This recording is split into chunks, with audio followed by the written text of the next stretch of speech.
Student, this is science king. तो आज हम डिस्कस करेंगे नेरेस्ट इक्वेशन का एक सेकंड इंपॉर्टेंट पॉइंट जो है ईएमएफ ऑफ सेल। यानी कि नेरेस्ट इक्वेशन हमने पढ़ा, उसका डेरिवेशन हमने अच्छे से किया और उसमें हमने फर्स्ट पार्ट अलग से डिस्कस किया है कि हम नेरेस्ट इक्वेशन से इलेक्ट्रोड पोटेंशियल यानी कि ऑक्सीडेशन और रिडक्शन कैसे निकाल सकते हैं। आज हम उसी को आगे बढ़ा रहे हैं, जिसमें हम सीखेंगे ईएमएफ कैसे फाइंड आउट कर सकते हैं। देखिए ईएमएफ का टॉपिक हमने सेपरेट भी किया है, तो ईएमएफ हम डायरेक्ट भी निकाल सकते हैं। क्लियर? चाहे वो नॉर्मल ईएमएफ हो या स्टैंडर्ड ईएमएफ हो, वो हम डायरेक्ट इलेक्ट्रोड यानी कि ऑक्सीडेशन और रिडक्शन पोटेंशियल से निकाल सकते हैं। यहाँ पर हम उसको किससे सीखने वाले हैं? नेरेस्ट इक्वेशन से सीखने वाले। क्लियर? तो देखते हैं कि कैसे होने वाला है। आपको याद होगा कि फाइनल इक्वेशन जो हमने बनाई थी वो क्या था? E of cell is equal to E not of cell minus 0.0591 divide by n log base 10, जो 10 लिखना कोई जरूरी भी नहीं है। और आपको याद होगा कि जब मैंने ये करवाया तो उसमें हमने इक्वेशन की हेल्प ली थी। फिलहाल मैं सीधा ही लिख रहा हूं कि concentration of product divide by concentration of reactant. Clear? अब क्वेश्चन देखते हैं कि आपको क्वेश्चन कैसे मिलेगा। एग्जांपल के तौर पे एक क्वेश्चन ले लेते हैं। Zn2 positive 0.001 molar, salt bridge silver positive 0.1 molar और सिल्वर। अब ये सेल रिप्रेजेंटेशन है। अब आपको पता है कि यहां से वैसे तो हम एक अच्छी खासी इंफॉर्मेशन निकाल सकते हैं कि ये लेफ्ट साइड है, ये राइट साइड है, ये ऑक्सीडेशन है, ये रिडक्शन है। हम पूरा कर चुके हैं। सेल रिप्रेजेंटेशन में रहता है तो प्लीज एक बार वो लेक्चर अच्छे से देखिए ताकि आप इसको आराम से समझ पाए। अब यहां से ये तो सेल रिप्रेजेंटेशन है। क्लियर? अब एक चीज और देखो, और क्या डाटा गिवन है? और हमें गिवन है ई नोट। क्लियर? किसका? Zn2 पॉजिटिव से Zn वो है माइनस 0.76 वोल्ट, और दूसरा गिवन है ई नोट सिल्वर पॉजिटिव से सिल्वर 0.80 वोल्ट। मैं वैल्यू चेक कर लेता हूं। क्लियर? 0.80 वोल्ट। क्लियर? अब हमें निकालना है, हमें क्या निकालना है? फाइंड ई ऑफ सेल निकालना है। क्लियर? यानी कि ई नोट हमें चाहिए। अब ये डाटा गिवन है, हम करते हैं इसको सोल्व। अब देखो ईएमएफ मैं डायरेक्ट भी तो निकाल सकता हूं ना। ईएमएफ यहां से डायरेक्ट फाइंड आउट हो सकती है। उस ईएमएफ का फॉर्मूला क्या था कि E of cell is equal to, हमें रिडक्शन पोटेंशियल चाहिए किसका? कैथोड का, minus E of reduction potential किसका? एनोड का। यानी कि अगर नॉर्मल ईएमएफ निकालनी है, नॉर्मल का मतलब किसी भी प्रेशर में, किसी भी टेम्परेचर में, किसी भी कंसंट्रेशन पर, कोई फिक्स वैल्यूज नहीं है, स्टैंडर्ड कंडीशन नहीं है, उसमें हम उस ईएमएफ को रिडक्शन पोटेंशियल चाहिए हमें कैथोड और एनोड का, उससे निकाल सकते हैं। लेकिन हमें तो ये जो इलेक्ट्रोड पोटेंशियल दे रखे हैं, ये ई नोट दे रखा है, स्टैंडर्ड दे रखा है। इसका मतलब अब यहाँ पर हम ई सेल यहाँ से निकालना चाहें तो हम नहीं निकाल सकते। इसमें अब हमें किसकी हेल्प लेनी पड़ेगी? नेरेस्ट इक्वेशन की। क्यों लेना पड़ेगा हेल्प? ध्यान से सुनना कि हमें रिडक्शन पोटेंशियल दे रखे हैं दोनों ही। देखो जिंक 2 पॉजिटिव से जिंक बन रहा है, सिल्वर पॉजिटिव से सिल्वर बन रहा है। क्लियर? तो दोनों ही इलेक्ट्रॉन गेन कर रहे हैं। यहाँ पे 2 इलेक्ट्रॉन गेन हुए, यहाँ पे 1 इलेक्ट्रॉन गेन हुआ, तो ये दोनों ही रिडक्शन है। तो रो भी किस कंडीशन में? स्टैंडर्ड कंडीशन में। यानी कि स्टैंडर्ड वैल्यूज का यूज करके हमें नॉर्मल ईएमएफ निकालना, तो हम डायरेक्ट ये दिए होते तो ये लग जाता फॉर्मूला सीधा। लेकिन अब ये नहीं है, ना तो ये वैल्यू दे रखा, ना ये वैल्यू दे रखा। क्लियर? ओके। तो अब हमें किसका हेल्प लेना पड़ेगा? नेरेस्ट इक्वेशन का हेल्प लेना पड़ेगा। क्लियर? अब इसमें पहली हमारी रिक्वायरमेंट क्या है? पहली हमारी रिक्वायरमेंट है कि अगर मैं फॉर्मूला फिल करना चाहता हूं तो मुझे ई नोट सेल चाहिए, तो स्टैंडर्ड रिडक्शन दे रखे हैं, तो स्टैंडर्ड ईएमएफ तो निकल ही सकती है, नॉर्मल तो नहीं निकालना, नॉर्मल है। क्लियर? हमें क्या फाइंड आउट करना था? फाइंड ईएमएफ निकालना था नॉर्मल, यानी किसी भी कंडीशन और टेम्परेचर प्रेशर में। अब निकालते हैं। अब नॉर्मल तो नहीं निकल सकता लेकिन ई नोट निकल सकता है। तो सबसे पहले हम जो हमारा रिक्वायरमेंट है उसके अकॉर्डिंग मैं साइड में सोल्व करता हूँ, सॉल्यूशन का ही पार्ट है। चलो यहाँ लिख देते हैं। तो ई नोट में निकालता हूँ, ई नोट ऑफ सेल कैसे निकलेगा? ई नोट रिडक्शन पोटेंशियल किसका? कैथोड का, माइनस ई नोट रिडक्शन पोटेंशियल किसका? एनोड का। तो अब इसमें ये हमारे पास रिप्रेजेंटेशन है। इसमें अगर जिंक को ध्यान से देखें तो पहले लिखा गया है तो क्या है? कैथोड। ये क्या है? एनोड। क्लियर? क्लियर? सॉरी, ये एनोड है हमारा, एक मिनट मिस्टेक, ये हमारा एनोड है और ये क्या है? कैथोड है। क्लियर? ओके। अब इसको देखते हैं जरा ध्यान से देखते हैं कि कैथोड माइनस एनोड रिडक्शन चाहिए। अब जरा देखो, दे कौन सा रखा है? रिडक्शन ही दे रखा है। 2 पॉजिटिव से सॉलिड बन रहा है तो वैल्यू कितना है? ठीक है। और सिल्वर पॉजिटिव से सिल्वर, दोनों रिडक्शन दे रखे हैं। कैथोड कौन सा है? सिल्वर, तो पहले सिल्वर का वैल्यू तो 0.86 माइनस में, और एनोड का रिडक्शन पोटेंशियल ये रहा, एनोड जिंक, माइनस का दे रखा तो माइनस 0.76 वोल्ट। क्लियर?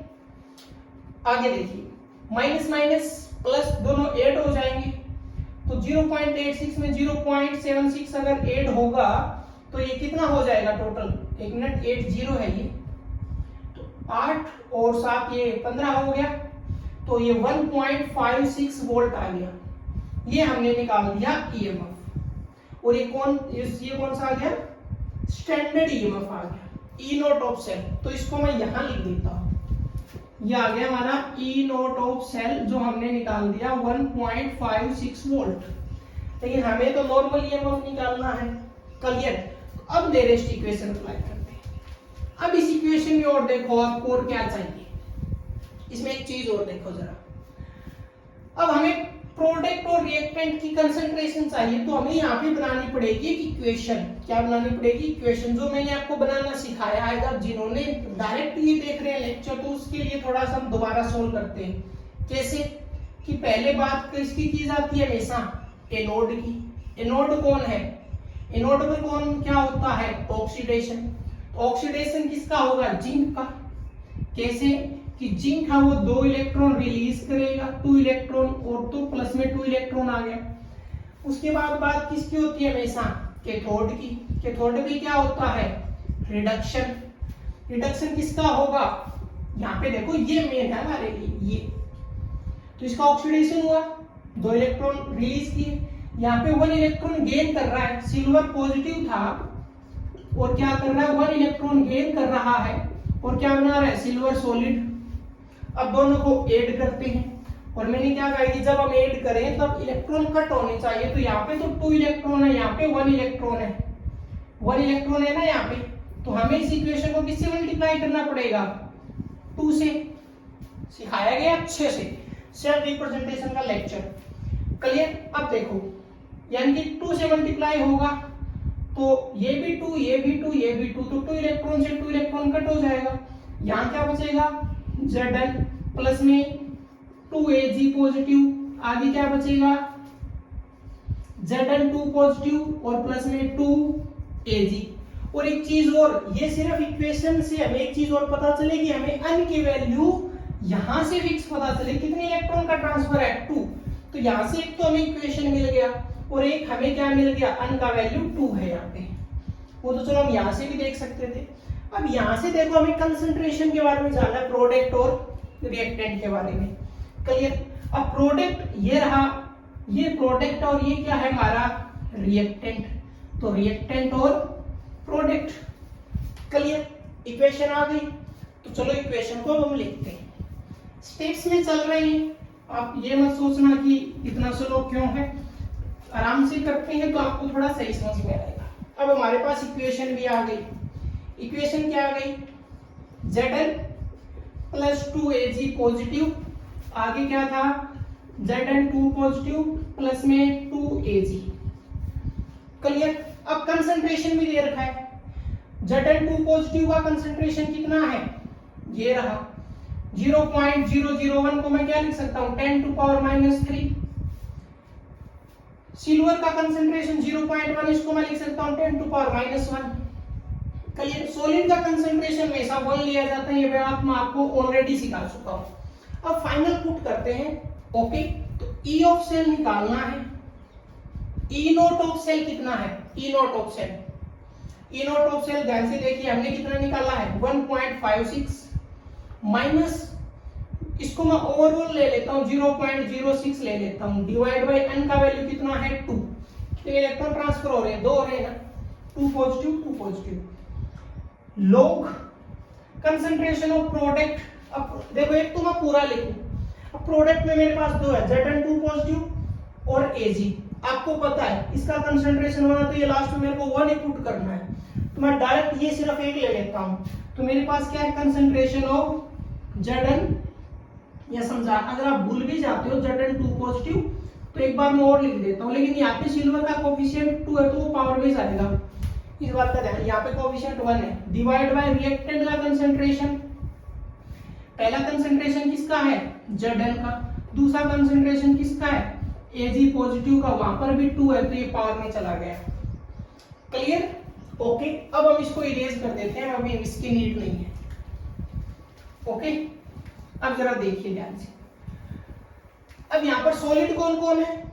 एक तो यहाँ पे Zn सॉलिड है तो इसकी कंसंट्रेशन 1 हो जाएगी। एक Zn यहाँ Ag सॉलिड है तो ये 1 हो गया, Zn सॉलिड है तो ये 1 हो गया। वैल्यूज रखो, E of cell is equal to 1.56 minus, ये डिवाइड होगा तो कितना बन जाएगा 0.03। क्लियर?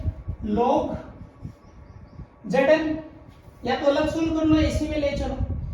देखो Zn2 पॉजिटिव की कंसंट्रेशन 10 टू पावर -3, तो 10 टू पावर -3 आगे, डिवाइड बाय ये 1 हो गया।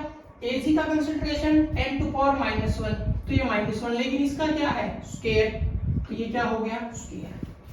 क्लियर? अब इसको अगर हम थोड़ा सा अलग समझे तो देखो मल्टीप्लाई होगा, इस इसको अलग समझ लेते हैं। तो 10 टू पावर -3 तो एज इट इज ऊपर वाला, ये मल्टीप्लाई होगा तो डिवाइड बाय 10 टू पावर -2, -2 ऊपर जाएगा तो 10 टू पावर प्लस का 2 हो जाएगा। ये -3 है, ये +1 है, तो ओवरऑल कितना होता है 10 टू पावर -1। क्लियर? तो मैं यहां लिख रहा हूं, क्या बचेगा 1.56 माइनस 0.03 log 10 टू पावर -1 बचा। और इसको सोल्व करना शायद आपको आता है, पावर आगे आ जाएगी, मैंने सिखाया था, ठीक है, पावर आगे आ जाएगा, और पावर आगे आने के बाद पावर आगे तो क्या होगा 1.56 माइनस 0.03, पावर आगे तो -1 आगे आ गया, log 10 बचा, और log 10 का वैल्यू क्या होता है 1 होता है। ओवरऑल 1.56 माइनस 0 और माइनस माइनस प्लस 0.03, तो ई ऑफ सेल जो है वो कितना आ गया 1.59 वोल्ट। ये फाइनल है। इतना स्लो समझा हमने, एक एक स्टेप मैंने आपको समझाया है।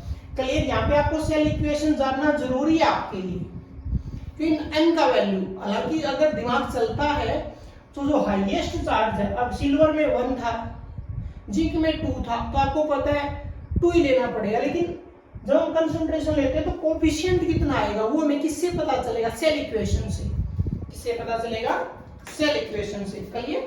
तो सेल इक्वेशन हमारे लिए जरूरी है। इस क्वेश्चन को अच्छे से नोट कीजिए। उसके बाद हम एक क्वेश्चन और देख लेते हैं, उसके बाद आपका कोई डाउट नहीं आएगा इस चीज को लेके। क्लियर? उसको हम थोड़ा सा शॉर्ट में करेंगे, ठीक है, क्योंकि पहला अच्छे से बता दिया तो उसको थोड़ा सा शॉर्ट में कर लेंगे। क्लियर? बार बार इतना डिटेल में नहीं कि ये ऐसे ये ऐसे ऐसे। क्लियर? ओके, तो क्वेश्चन दे रखा है हमें क्रोमियम से क्रोमियम 3 पॉजिटिव, कंसंट्रेशन है 0.1 molar. Salt bridge iron 2 positive से, और आयरन 2 पॉजिटिव का कंसंट्रेशन 0.01, और ये कन्वर्ट हो रहा है आयरन में।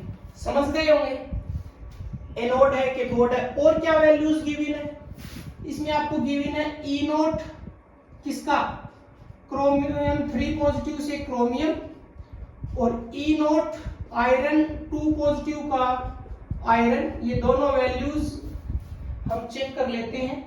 क्रोमियम का वैल्यू है -0.75 और आयरन का वैल्यू है -0.45। तो -0.75 वोल्ट, -0.45 वोल्ट। सबसे पहला काम क्या है, वही हमें निकालना क्या है यहाँ पे, फाइंड ईएमएफ। कल तो हमारा देखो सॉल्यूशन लगाते हैं, जल्दी करेंगे इसको थोड़ा। सॉल्यूशन में हम सबसे पहले क्या निकालेंगे, हम निकालेंगे E note of cell. E note of cell में क्या होगा, ई नोट रिडक्शन पोटेंशियल किसका, कैथोड का। अब कैथोड यहाँ पे आपको पता है आयरन है। ई नोट रिडक्शन पोटेंशियल किसका, एनोड का। अब एनोड यहाँ पे कौन है, क्रोमियम है। तो कैथोड रखो जरा, कैथोड का वैल्यू आयरन है यहाँ पे कैथोड, तो -0.45 और माइनस का वैल्यू क्रोमियम कौन है यहाँ पे, एनोड, तो -0.75 वोल्ट। माइनस माइनस प्लस का हो गया, तो 0.45 प्लस का 0.75, ओवरऑल कितना बच गया 0.30 वोल्ट। तो मैं यहाँ पे साइड में लिख देता हूँ, ई नोट ऑफ सेल जो है वो 0.30 वोल्ट आ गया। Clear, okay. आगे देखते हैं, ई नोट निकल गया। अब हमें क्या निकालना है, अब हमें निकालना है सेल इक्वेशन। क्या निकालना है, सेल इक्वेशन।